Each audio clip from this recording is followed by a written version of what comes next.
Setelah ramai disinggung oleh warganet yang kerap dibandingkan dengan warung Madura yang juga menjamur tersebar di beberapa tempat di wilayah Indonesia, rupanya di balik kebesaran dan kejayaan Indomaret dan Alfamart terselubung fakta jejak hitam yang tersembunyi. Terdapat fakta jejak hitam yang menjadi magnet negatif di balik suksesnya Indomaret dan Alfamart di dalamnya.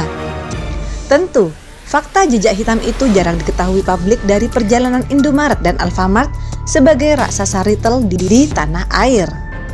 Lantas, apa sih jejak hitam Indomaret dan Alfamart sebagai sisi gelapnya? Mari kita bongkar berdasarkan jejak digital di salah satu platform Quora.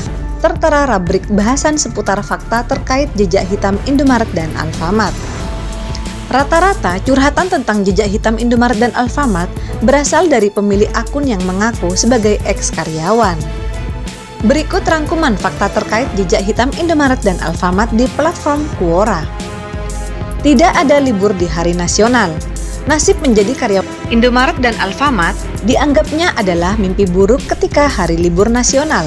Pasalnya, sekalipun buruh dan karyawan di perusahaan lain menikmati liburan, maka berbeda dengan karyawan di perusahaan biru dan merah itu, yakni tetap masuk kerja.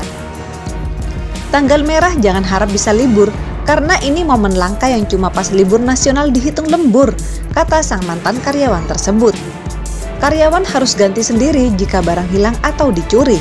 Dalam curhatannya, ia mengaku borok dari kedua retail besar itu adalah beban biaya kepada karyawan yang harus ditanggung manakala barang hilang. Bahkan diakuinya, karyawan harus rela patungan uang agar menombok dan mengganti barang hilang tersebut. Ganti rugi barang hilang, yap, gaji dipotong buat barang yang dicuri. Sudah hal biasa, kalian mungkin ada yang pernah lihat TikTok yang habis ambil minuman dipendingin diminum, tapi dibalikin tanpa dibayar.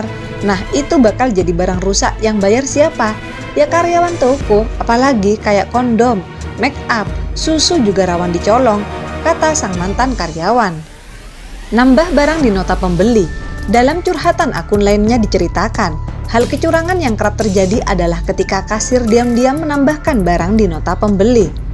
Kendati kecurangan itu akan dilakukan kasir atau karyawan menurut keberaniannya masing-masing selama bekerja.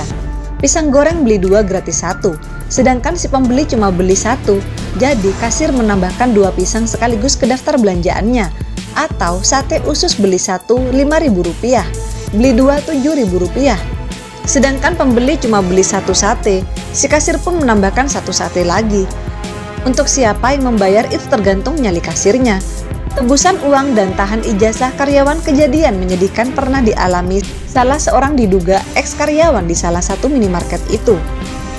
Salah seorang menceritakan temannya yang bekerja di sana pernah ditahan ijazahnya karena ingin segera resign. Sayangnya, si karyawan tak semudah itu untuk segera keluar dari tempat kerjanya lantaran dipersulit.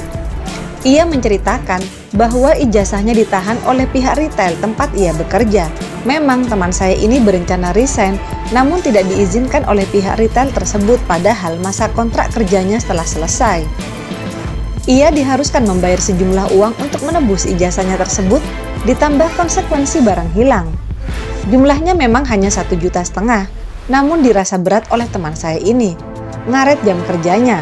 Adapun jejak hitam terakhir ini adalah menjadi pembahasan paling sering diulas oleh sebagian besar curhatan. Tak sedikit selalu menempatkan jam kerja yang kerap ngaret sebagai sisi negatif pada budaya kerja di Indomaret dan Alfamart. Artinya jam buka gerainya di tiap harinya kerap molor, tidak seperti perusahaan lain yang dinilainya konsisten waktu.